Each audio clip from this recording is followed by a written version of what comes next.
Good afternoon, everyone.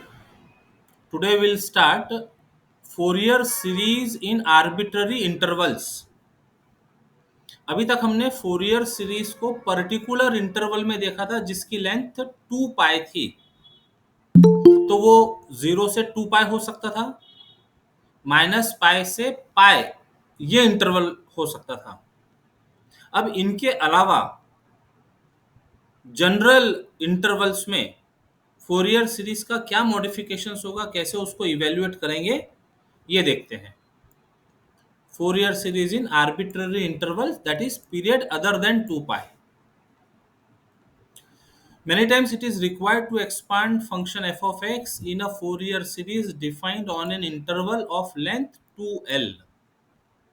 अभी तक हम 2 पाई इंटरवल 2 पाई लेंथ के इंटरवल की बात कर रहे थे। अब लेंथ 2l है, where l is a positive number which is different from pi. तो हम ये काम कर सकते हैं बाय चेंज ऑफ वेरिएबल, और इस तरह से चेंज करेंगे on horizontal axis. So consider a function f of x defined in interval c से c plus 2l. तो अब यदि ये c और c plus 2l देखें तो इसका लेंथ 2l है, समझ में आता है. Upper limit minus lower limit, it gives 2l. तो इसका फोरियर सीरीज फाइंड करने के लिए we introduce a new variable t which runs from c से c plus 2 pi as x runs from c से c plus 2l. और ये कैसे होगा, तो एक रेशो इसके लिए यूज करते हैं. For this we use following proportion. T proportional to x ऐसा कह सकते हैं, पाई प्रपोर्शनल टू एल, और एक्स ये फंक्शन एफ ऑफ एक्स है, एक्स सी से सी प्लस टू एल वैरी हो रहा है. तो हम ऐसा कह रहे हैं x is proportional to L, तो t is proportional to pi.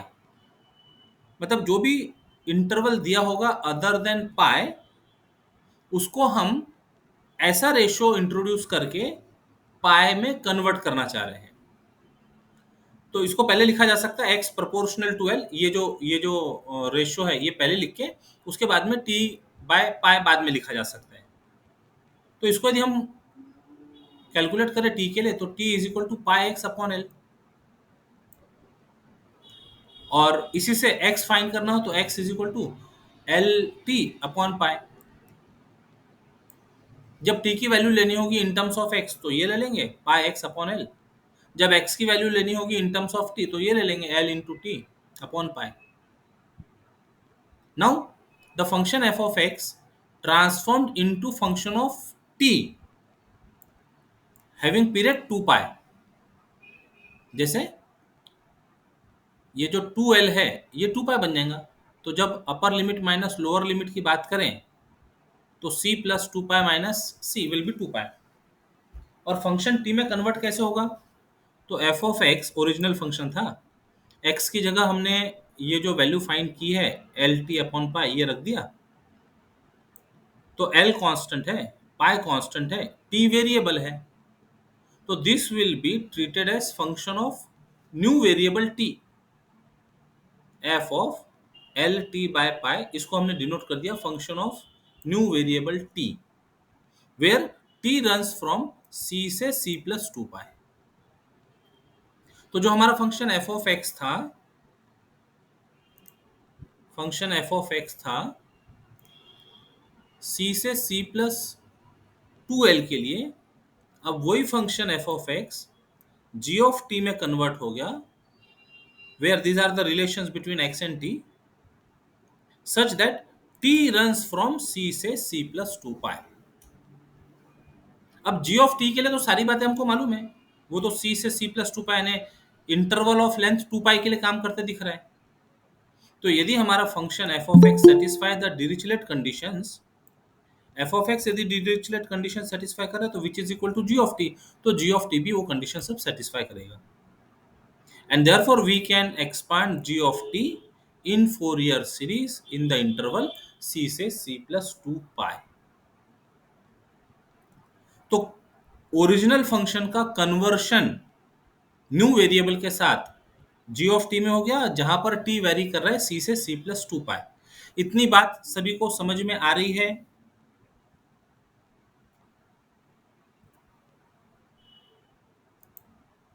Yes, sir. Okay, आगे बढ़ते हैं।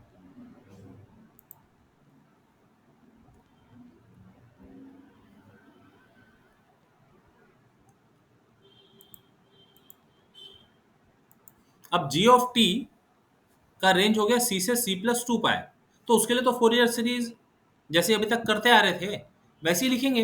वेरिएबल बस चेंज हो जाएगा। G of T is equal to A nought by two plus summation A N cos N T plus B N sine N T. Variable T है, N varies from one to infinity, where A nought is equal to one by pi C से सी plus two pi G T integration with respect to T.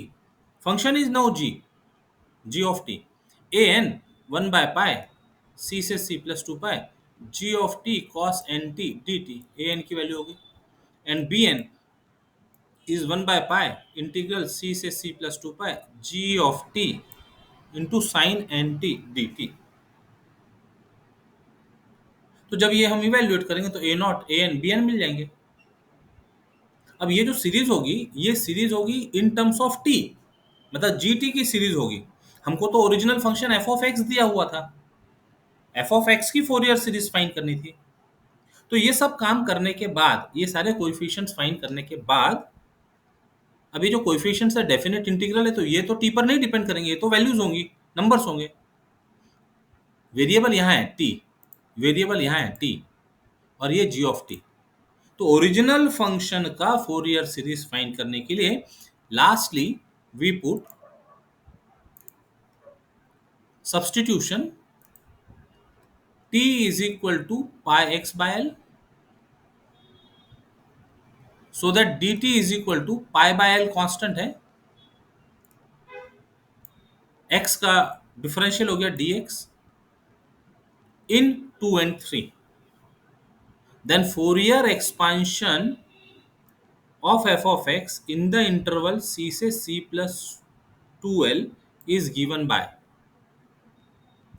f of x is equal to a naught by 2 plus summation a n अपनी जगह, t के लिए value रख रहे pi x by L, n के साथ है n pi x by L हो गया, प्लस बी एन अपनी जगह साइन एन टी, टी के लिए वैल्यू रख रहे पाई एक्स बाय एल, तो n pi x by L. अब यहां से यदि अब हमको ए एन और बी एन इवेल्युएट करने directly in terms of X, तो A nought is 1 by L, pi is proportional to L,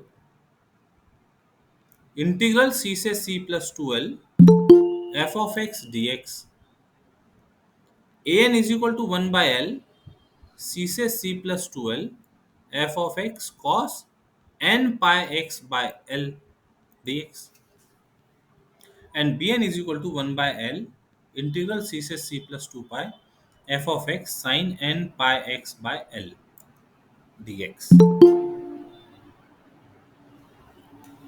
तो जब Fourier series f of x मतलब g of t को जब हमने f of x में लिख लिया, तो t replaced by n pi by l n pi by l which gives dx is equal to pi by l dx dt is equal to pi by l dx। तो ये हमारे new formulas तैयार हो गए ए nought, A N और B N के लिए। अब ये फॉर्मूलेस के साथ हमको इंटीग्रल्स करने पड़ेंगे, A nought, A N, B N की वैल्यू फाइंड करेंगे और उनको डायरेक्टली ये जो सीरीज है एफ ऑफ एक्स की इसमें पुट करेंगे।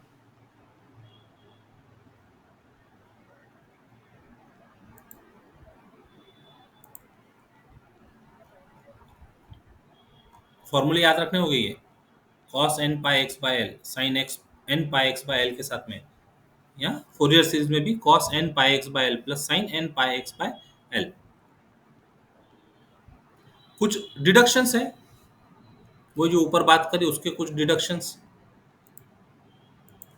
If we put c is equal to 0, interval become 0 से 2l, c से c प्लस 2l था ना, तो सी की जगह 0 रख दिया, तो value of A nought A N B N reduces to A nought 1 by L integral 0 से 2L F of x D x, A N 1 by L 0 से 2L F of x cos N pi x by L D X, B N 1 by L 0 से 2L F of x sine N pi x by L D x.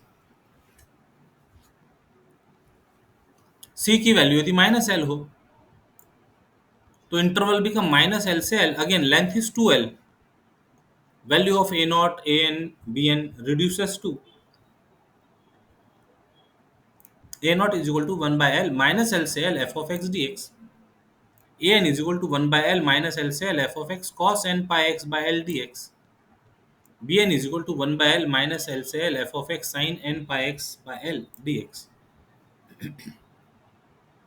ये तो हो गए सी की particular value put करने से 0 से 2L interval के बीच कोएफिशिएंट्स, और माइनस एल पुट करने पर माइनस एल से एल के बीच कोएफिशिएंट्स के फॉर्मूले, A nought A N B N के फॉर्मूले। अब यदि माइनस एल से एल की बात हो रही हो और उसमें फंक्शन इवन फंक्शन हो, यदि F of X even function हो in the interval minus L से एल, तो डेफिनेट इंटीग्रल की प्रॉपर्टी लगा के जो इंटीग्रल होगा माइनस एल से एल वो 2 टाइम्स 0 से एल बन जाएगा। तो उस कारण से ए नॉट का फॉर्मूला बन गया 2 by L 0 से L F of x D x. A n का फॉर्मूला क्या, जो इंटीग्रल है वो 2 टाइम्स 0 से एल हो जाएगा, तो ए एन का फॉर्मूला मिल गया 2 by L इंटीग्रल 0 से L F of cos pi N pi x by L D X. और बी एन में साइन फंक्शन इन्वॉल्व होगा, और एफ ऑफ एक्स यदि इवन फंक्शन है तो इवन और ऑड फंक्शन का प्रोडक्ट ऑड, और ऑड फंक्शन के लिए माइनस एल से एल इंटीग्रल यदि हो तो वो हो जाएगा 0। And in this case for even function Fourier series is A nought by 2 plus summation A N cos N pi x by L, N value from 1 to infinity।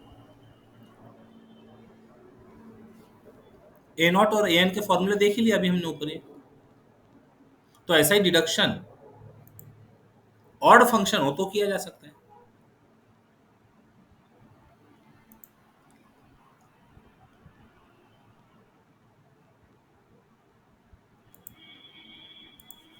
If f of x is odd function in the interval minus L से L, then minus L से L odd function के लिए 0, A nought 0 हो गया। A N F of X odd function है और A N में cos involve होता है, वो इवन फंक्शन है। ऑड और इवन फंक्शन का प्रोडक्ट ऑड फंक्शन, इसलिए ये भी वैनिश हो गया। और odd function into odd function is even function, तो ये जो प्रोडक्ट है वो इवन फंक्शन हो गया, तो इंटीग्रल माइनस एल से एल वो कन्वर्ट हो जाएगा 2 टाइम्स इंटीग्रल 0 से एल में। तो B N is equal to 2 by L integral 0 से L F of x sine N pi x by L D x. And Fourier series will be f of x is equal to summation bn sin n x pi by L, n pi x by L, n varying from 1 to infinity। तो बस कुछ additional terms या coefficients को x के साथ include हो गया है, n pi by L। Integration करते समय ये जो एडिशनल टर्म ऐड हुई है x के साथ में, मल्टीप्लाई हुई, रादर बोलना चाहिए मल्टीप्लाई हुई है, इंटीग्रेशन करते समय इनका ध्यान रखना होगा। प्रॉब्लम्स,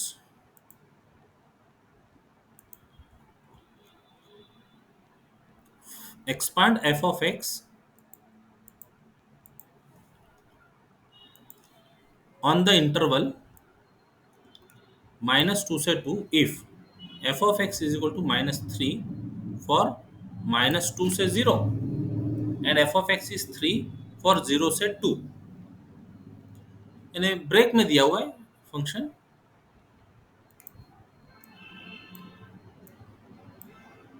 माइनस 2 से 0, यदि मान लो हमने यहाँ माइनस 2 ले लिया, ये 0, तो माइनस 2 से 0 के लिए फंक्शन की वैल्यू है माइनस 3। तो -3 कहीं नीचे आएगा, ये होगा से -3। और 0 से 2 के लिए यहाँ पर यदि 2 कह दे तो फंक्शन की वैल्यू है 3। तो फंक्शन की वैल्यू 3 मतलब यहाँ कहीं होगा, ये फंक्शन के यदि इसको 3 बोल दिया तो फंक्शन की वैल्यू 3 है, ये -3 है। तो इस फंक्शन का हमको फोरियर सीरीज फाइंड करना है, इस फंक्शन का फोरियर सीरीज फाइंड करना है। तो देखते हैं अभी। अब यहाँ -π से π नहीं है, ये -2 से 2 है, आर्बिट्ररी इंटरवल है। तो हमको न्यू वेरिएबल इंट्रोड्यूस करना होगा। तो न्यू वेरिएबल इंट्रोड्यूस करके प्रॉब्लम को पाई में कन्वर्ट करेंगे पहले। Given function is f of x equal to -3 से 3। -3 कब है? -2 से 0 के बीच में। और 3 कब है? 0 से 2 के बीच में।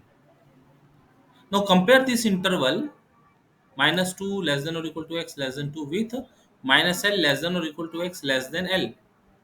तो we get l is equal to 2। तो l फाइंड करना तो आ जाएगा समझ में, इंटरवल के साथ कंपेयर करेंगे l मिल जाएगा। नाउ a नॉट का फॉर्मूला 1/l माइनस l से l f of x dx। लेकिन अब डायरेक्ट -2 से 2 इंटरवल पे हमारा फंक्शन डिफाइन नहीं किया हुआ है, वो ब्रेक में करना पड़ेगा। तो हम उसको ब्रेक कर लेते हैं। l तो L2 है, तो ये -2 से 2 हो गया f of x dx। l की वैल्यू 2 है तो 1/2 साथ में मल्टीप्लीकेशन में है, तो इसको ब्रेक कर दो। -2 से 0 f of x dx plus 0 से 2 f of x dx। अब -2 से 0 के लिए फंक्शन है -3, तो -3 का इंटीग्रेट करेंगे। और 0 से 2 के लिए फंक्शन की वैल्यू है 3 को रख के इंटीग्रेट करेंगे। बीइंग कांस्टेंट वो तो बाहर आ जाएंगे। Integration of 1 will be x, limit -2 से 0। यहाँ पर 3 कांस्टेंट है, बाहर आ गया, बचा 1।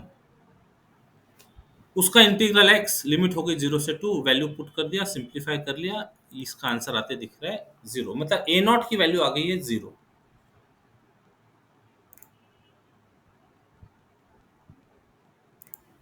इसी तरह से an फाइंड करते हैं। अब an फाइंड करते समय एक प्रॉब्लम पूरा केयरफुली एक्सप्लेन करते हैं। देखिए an is equal to 1/l minus l से l f of x cos n pi x by l dx।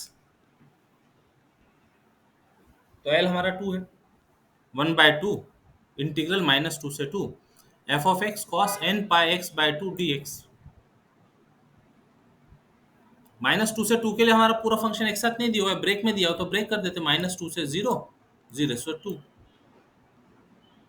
अब -2 से 0 के लिए फंक्शन दिया है -3, 0 से 2 के लिए फंक्शन दिया है 3।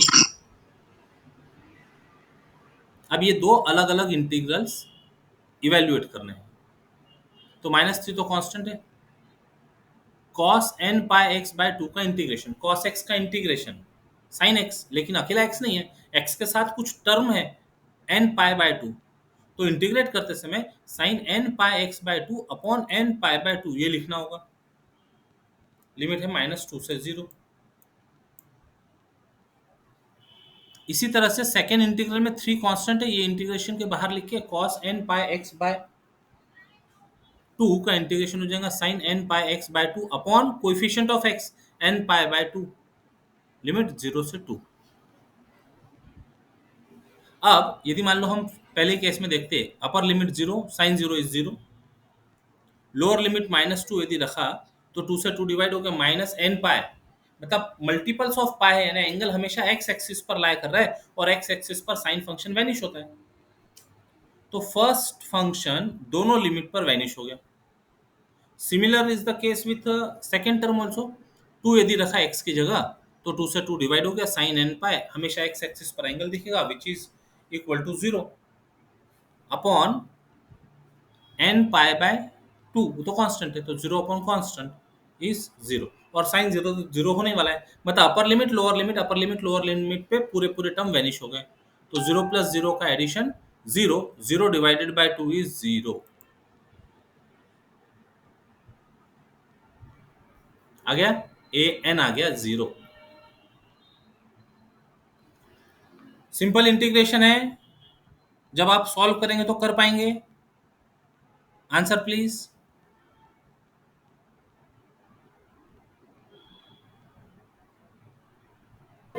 Yes, sir. Yes, sir. चलो, अभी B N, B N is equal to 1/L minus L से L F of x sine N pi x by L D X. तो एल की वैल्यू रख दो जहां जहां एल दिख रहा है। तो two, two, two, two, L की वैल्यू पुट कर दी। अब -2 से 2 पर डायरेक्ट एफ ऑफ एक्स है नहीं, ब्रेक करके दिया हुआ है, तो -2 से 0 एक इंटीग्रल, दूसरा इंटीग्रल 0 से 2।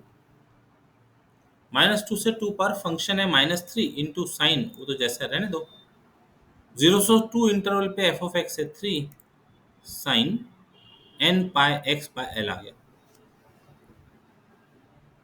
अब अब चाहो तो ये जो माइनस साइन है, ये माइनस साइन को साइन के साथ ले लो, या फिर ऐसा बोलो साइन का इंटीग्रेशन, साइन एक्स का इंटीग्रेशन माइनस कॉस एक्स। लेकिन यहाँ अकेला एक्स नहीं है, एक्स के साथ कुछ नंबर है एन पाई बाय एक्स। तो इंटीग्रेशन लिखते समय minus sine N pi x by 2 का integration cos N pi x by 2 upon N pi by 2, limit -2 से 0। और यहाँ पर जब हम इंटीग्रेट करेंगे तो ये इंटीग्रेशन में माइनस कॉस आएगा, तो माइनस लिख दिया पहले, और ये फिर 3 cos N pi x by 2 upon N pi by 2। Limit लेना 0 से 2, पहले वाले में लेना -2 से 0। अब इसको सॉल्व करते हैं। तो देखो दोनों जगह एन पाई बाय 2 कॉमन है, तो ये दोनों में से एन पाई बाय 2 बाहर लिख दिया, तो डिनोमिनेटर डिनोमिनेटर 2 डिवाइड हो गए, 1 अपॉन एन पाई बचा। ये 3 दोनों में कॉमन है, 3 को बाहर ले लिया, तो 3 अपॉन एन पाई हो गया। अब अपर limit minus lower limit discuss करो। ये तो कांस्टेंट ले लिया हमने, एडजस्ट कर लिया बाहर। अपर लिमिट देखते हैं, कॉस 0। अभी जो कॉस 0 है इसकी वैल्यू होगी 1। -2 रखा,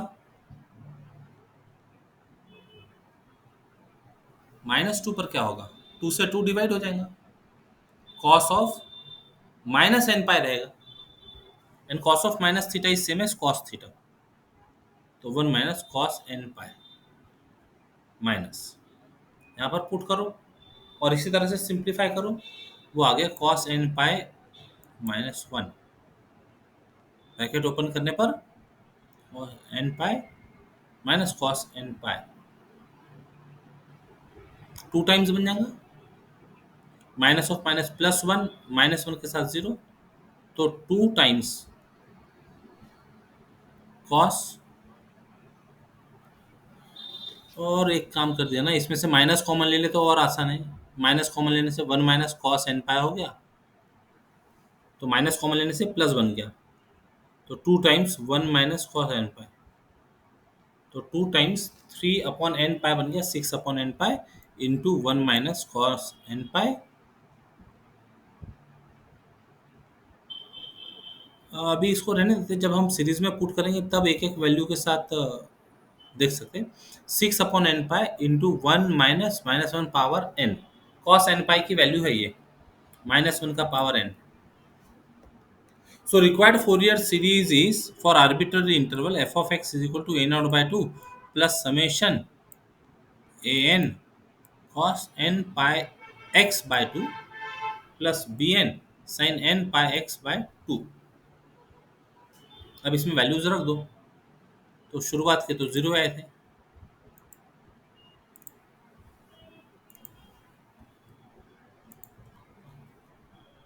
ए नॉट की टर्म 0, ए एन की टर्म भी 0, ए नॉट की टर्म 0 होने से वैनिश हो गई, वो प्लस के साथ है ना, ये ए नॉट वाली टर्म वैनिश हो गई, गायब यहाँ से। ए एन ये भी 0 है, तो ये टर्म भी वैनिश हो गई। अब बचा B N sine N pi by X. B N की value 6 by N pi into 1 minus -1 power N sine N pi x by 2। Constant term जो n पर डिपेंडेंट नहीं है उसको समेशन के बाहर कर दिया, 6/n summation 1 minus minus one power n upon n sine n pi x/2। अब देखो, ध्यान देना, जब यहां पर इवन और ऑड हो तो क्या होगा, रोल कैसा होगा प्लेन का। यदि n इवन होगा, n यदि इवन नंबर हुआ तो -1 का power even number will be +1, 1 minus one will be 0। मतलब जितने भी इवन टर्म्स होंगे, n की इवन वैल्यूज के लिए टर्म्स होंगे, वो सब वैनिश हो गए, है ना। n इक्वल टू 2 के लिए कोई टर्म नहीं मिलेंगे, 0 आएगा। n इक्वल टू 4 के लिए, 6 के लिए, सभी इवन n के लिए ये टर्म वैनिश हो जाएंगे। अब यदि ऑड होता है तो क्या होगा, एड ऑड हो रहा है, 1 से शुरू होगा, n इक्वल टू 1, तो n इक्वल टू 1 बोलने से -1 का पावर 1 विल बी -1, और साथ में माइनस सामने है, तो minus of -1 is +1, 1 + 1 2, 2 upon n की वैल्यू 1 है, ये भूलना नहीं, 2/1। तो यहाँ पर एडजस्ट कर देते पहले, 6 2 ज़ा 12, और ये पाए तो डिनोमिनेटर में रहेगा ऐसे ही। अब हमने क्या किया, इवन और ऑड वैल्यू रखकर कोएफिशिएंट का नेचर देखा, तो ये समझ में आ गया कि सारे इवन नंबर के लिए कोएफिशिएंट वैनिश होने वाला है और ऑड नंबर्स के लिए कोएफिशिएंट मिलने वाला है। तो जब ये कंफर्म हो जाए तो ये जो सीरीज में फंक्शन होगा, साइन फंक्शन या कॉस फंक्शन, इनको भी जनरल फॉर्म से रिप्लेस कर दिया जाता है। तो जनरल फॉर्म क्या, ऑड टर्म्स बच रही है, तो this n is replaced by 2n minus 1, general term for odd numbers, 2n minus 1। बाकी का जो जैसा है वैसे ही, n बाय x/2 में से n की जगह general expression 2n minus 1/2 into pi into x. तो ये हो गई हमारी required Fourier series in general interval. Okay,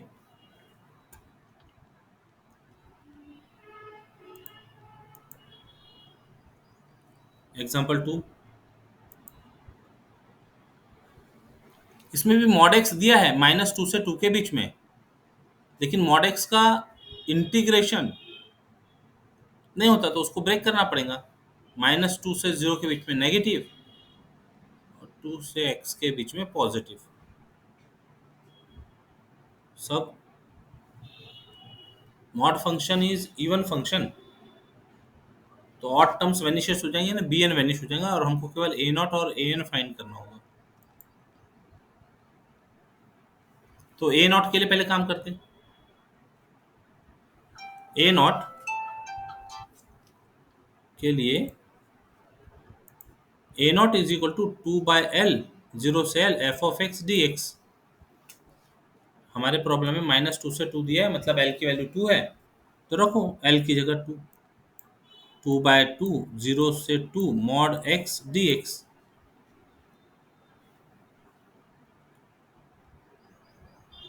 अब 0 से 2 पर मॉड x, अब ये फंक्शन से देखा जा सकता है,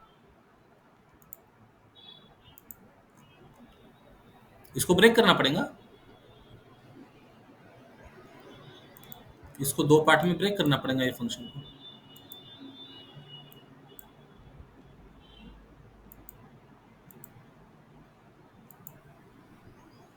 this is equal to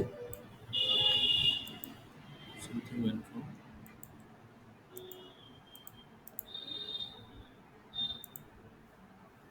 this is equal to, चला ओ इक्वल टू,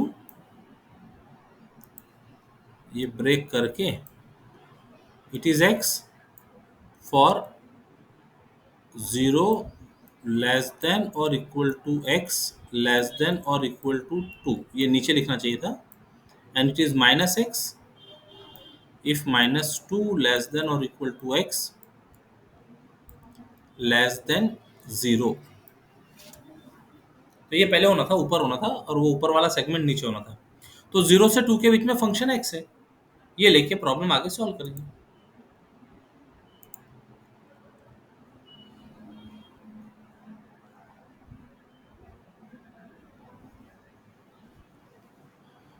ठीक है,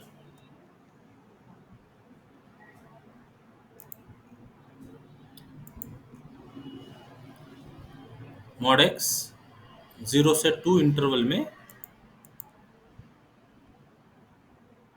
0 से 2 इंटरवल में एक्स मिलेगा dx। फिर आगे का प्रॉब्लम सॉल्व किया जा सकता है। मॉड एक्स इवन फंक्शन है, इवन फंक्शन इसलिए ए नॉट और ए एन की बात कर रहे हैं। 0 से 2 इंटरवल में x cos n पाई x बाय 2 के साथ इंटीग्रल सॉल्व करेंगे, वैल्यू फाइंड करेंगे। अब ये वैल्यू के बाद में आगे की बात डिस्कस कर लेते हैं। ये मिल गया, ये ए नॉट की वैल्यू आ गई 2, ए एन की वैल्यू आ गई ये सब कुछ। इसके आगे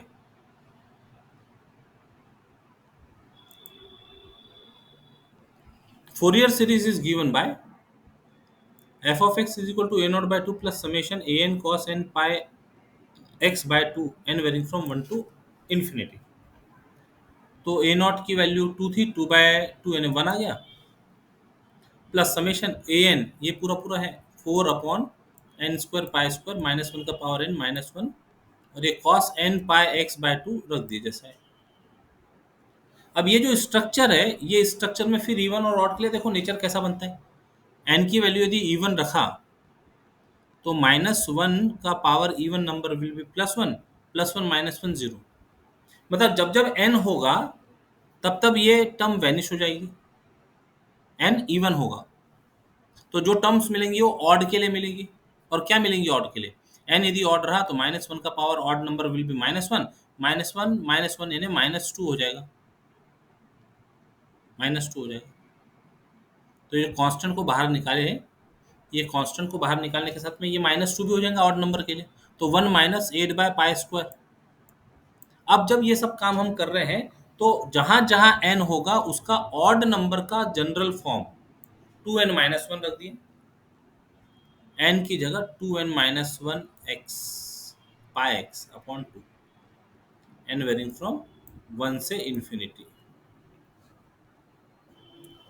यदि मान लो ऑड के लिए टर्म्स वैनिश हो जाती और इवन के लिए टर्म्स बचती तो general form of even number is just 2n, N की जगह 2n से रिप्लेस करते थे। तो इस तरह से ये प्रॉब्लम्स सॉल्व किए जाते हैं।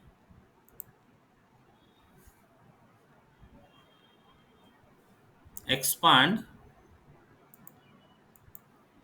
f of x is equal to cos pi x in Fourier in series on the interval minus one से वन। तो कंपेयर करो इसको, माइनस एल से एल की वैल्यू आते दिखेंगी वन, और कॉस पाई एक्स है तो कॉस फंक्शन तो इवन फंक्शन होता है, तो इवन फंक्शन होने की वजह से बी एन डायरेक्टली लिख सकते हैं zero, and we find values of A nought and A N. अब फंक्शन का नेचर समझ में आ गया इवन फंक्शन, तो फॉर्मूले का कन्वर्शन हो जाएगा 2 बाय पाई इंटीग्रल 0 से L F of x D x. रख दो फंक्शन, इवेल्युएट करो, ए एन 2 बाय एल 0 से L F of x cos N pi x by L D X. यहाँ पर फंक्शन की वैल्यू रखो cos N cos pi X, और L की वैल्यू वन है, वन भी रख दो, तो हट गया डिनोमिनेटर एंगल में से, एन पाई एक्स रहा, cos pi X into cos N pi X. तो यहाँ पर फॉर्मूले होते हैं cos A cos B is equal to half cos A plus B plus cos A minus B. Apply करो, कॉमन निकलता है, कॉमन निकाल दिया, cos N plus one times N pi plus cos N minus one times N pi. Cos का integration sine N plus one pi x upon N plus one into pi, plus cos का integration again sine N minus one pi x upon N minus one pi. Integral करने के बाद limit 0 से 1। अब यहाँ एक important point आ जाता है, डिनोमिनेटर में n+1 आया तो इसके कारण कोई प्रॉब्लम नहीं हो रही, क्योंकि n तो हमारा 1 से आगे बढ़ रहा है, 1 2 3 4 एक्सेट्रा। लेकिन जब डिनोमिनेटर में n-1 आया तो n=1 के लिए ये मीनिंगलेस हो जाएगा।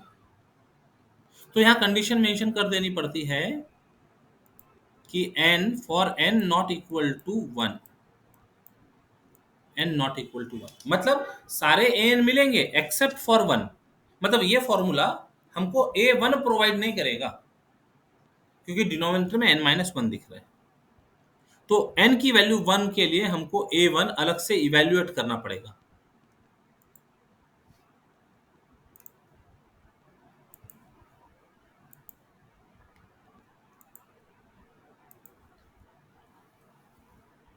ये is equal to 0 for n not equal to 1। After simplification value आ गई 0, मतलब all A N are 0 except for n equal to 1। तो अब n इक्वल टू 1 के लिए फाइंड करते हैं। तो to find a1 is equal to 2/l 0 से l f of x cos n pi x by l। तो n की वैल्यू तो 1 है, तो n की जगह 1 आ गया, pi x by l। What is l? l problem में 1 था, तो इंटीग्रल 2/l यानी 2/1 यानी 2 केवल, 0 से 1 f ऑफ x था cos pi x, और ये cos pi x after putting value of l, cos pi x, ये cos स्क्वायर pi x हो गया। इसका इंटीग्रेशन फाइंड करने के लिए ट्रिग्नोमेट्रिक आइडेंटिटी यूज करते हैं, 1 plus cos square theta is equal to 1 plus cos 2 theta upon 2, वो अप्लाई कर दिया, 1/2 बाहर ले लिया कांस्टेंट बोल के, 1 plus cos 2 n cos 2 pi x, n की वैल्यू तो 1 ले रहे हैं, तो इसको 2 से 1/2 सिंप्लीफाई कर दिया, 1 रह गया, 1 का इंटीग्रेशन x cos 2n पाई का इंटीग्रेशन sin 2n पाई x बाय 2 पाई, 2 पाई x बाय 2 पाई, लिमिट 0 से 1 रखो, 1 रखा 1 प्लस, अब x की जगह 1 रखा तो sin 2 पाई x एक्सिस पर है, वैनिश हो जाता, और 0 रखा तो sin 0 अपने आप 0 हो जाता। तो final answer is a1 is equal to 1। ये अभी a1 आया और a नॉट तो 0 आ गया था, इवन फंक्शन है तो bn पहले हमने 0 बोल के कोएफिशिएंट की तरफ नहीं गए थे। अब Fourier series is a nought by 2 plus summation an cos n pi x by l। तो यहाँ पर l की वैल्यू 1 है, रख देते हैं l की वैल्यू 1, और a1 छोड़कर बाकी सभी के लिए तो वैनिश है, ए नॉट भी वैनिश है, तो क्या मिला यहाँ, a1 cos pi x। What is value of a1? ये आया था 1, तो 1 into cos pi X equal to 1 into cos pi X is cos pi X, complete.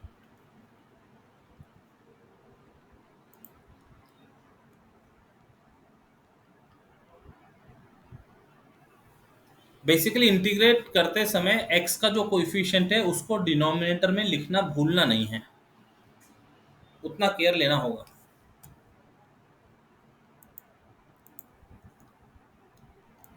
Expand f of x is equal to 2x minus X square in the range 0 से 3 as a Fourier series with period 3।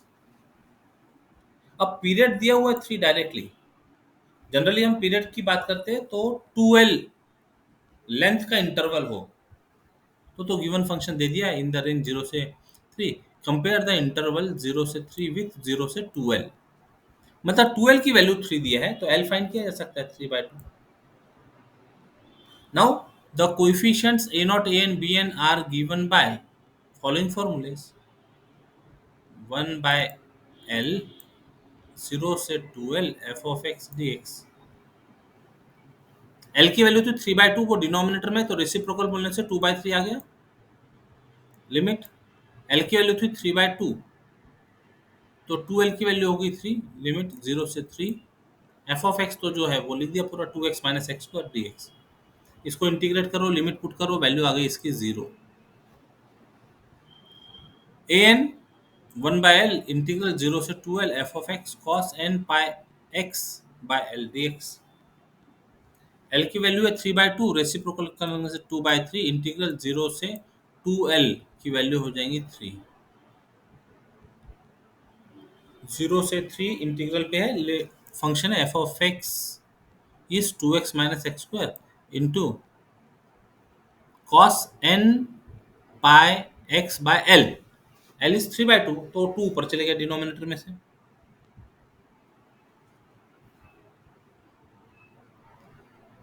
अब function of x है और यहाँ पर भी function of x है, तो इसको इंटीग्रेशन बाय पार्ट्स सॉल्व करना।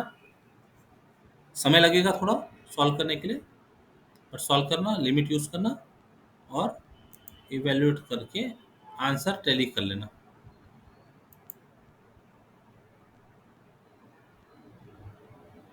ठीक है, ये आ गया सब आफ्टर सिंप्लीफिकेशन ए एन की वैल्यू। Similarly find B N 1/l 0 से 2l F of x sine N pi x by L D X, reciprocal 1/3/2 का 2/3 F of x sine, value रख देते हैं, एल था 3/2 तो 2 ऊपर चले गया, एन पाई एक्स है dx। इंटीग्रेट करो, इंटीग्रेशन बाय पार्ट से, और इसकी वैल्यू आते दिखी 3/n पाई। तो रिक्वायर्ड फोरियर सीरीज इज, रख देते हैं, a0/2 summation an cos n pi x by l plus bn sin n pi x by l। a0 तो था नहीं, वैनिश, 0 हो गया। an ऊपर गई थी value, minus n by n square pi square, बाकी तो आपने ये कहा था cos 2n pi x by 3। bn ये है 3/n pi, 3/n pi sine 2n pi x by 3। इसको ठीक करना है तो कर सकते हैं, बस ये कांस्टेंट है, -9/पाई स्क्वायर बाहर, summation of 1/n square cos 2n pi x by 3। यहाँ से 3 कांस्टेंट बाहर, 3/पाई समेशन 1/पाई समेशन 1/n साइन 2n pi x by 3। कुछ टर्म्स लिखकर बताना हो तो इनकी वैल्यू पुट करते जाओ, 2-3 वैल्यू पुट कर दो, 1 2 3 4, तो एक्सपांडेड फॉर्म में फोरियर सीरीज लिखी जा सकती है। तो ये हुआ आर्बिट्ररी इंटरवल से रिलेटेड आर्टिकल, और ये उसकी exercise and answers.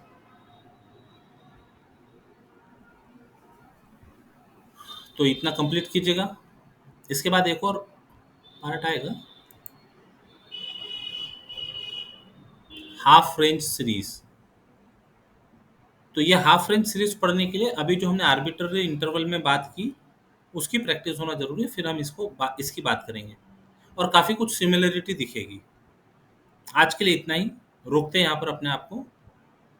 Next class में ये हाफ रेंज सीरीज कंटिन्यू करेंगे। Till then take care, bye bye, जय गणित।